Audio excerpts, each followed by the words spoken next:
Bəli, Rusiya Federasiyasının Novorossiysk şəhərində yerləşən Şeskaris neft terminalına dron hücumu nəticəsində baş verən insident Qazaxstanda ciddi narahatlıqla izlənilir. Bildiyiniz kimi səhər saatlarında baş verən hadisə nəticəsində terminalın anbarlarından birinin zədələnməsi və yanğın olduğu barədə ilkin məlumatlar yayıldı. Lakin hazırda vəziyyət nəzarət altındadır. Rusiya tərəfi incidentin nəticələrini araşdırır və təhlükəsizlik tədbirlərini gücləndirib. Qazaxstan üçün bu məsələ sadə bir hadisə deyil. Çünki məlum olduğu kimi Novorossiysk üzərindən ixrac olunan neft ölkənin enerji strategiyasının mühüm hissəsidir. Rəsmi məlumatlara görə il ərzində 6 milyondan ton artıq Qazaxstan nefti məhz elə bu liman vasitəsilə dünya bazarlarına çıxarılır. Bu həcmdə neftin dünya bazarlarına daşınması həm dövlət büdcəsi, həm də uzunmüddətli beynəlxalq ticarət razılaşmaları baxımından həyati əhəmiyyət daşıyır.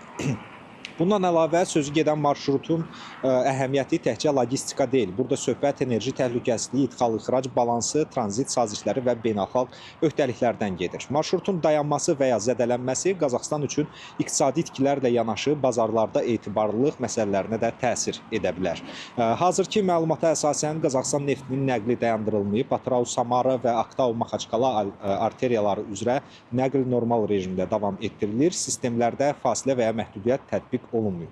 Qazaxstan Energetika Nazirliyinin rəsmi nümayəndəliyindən əldə etdiyimiz məlumata əsasən hazırda Atrau, Samara və Aktau-Maxaçkala istiqamətləri üzrə Qazaxstan neftinin qəbulu və daşınması məhdudiyyətsiz həyata keçirilir.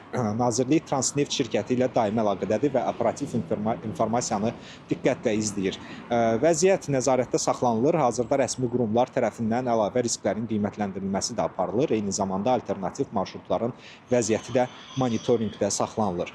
Bizim isə Mərkəzi Asiya bürosu olaraq çatdıracaqlarımız bu saatda bunlardan ibarət idi. Buyurun, sözü yenidən studiyaya ötürürəm.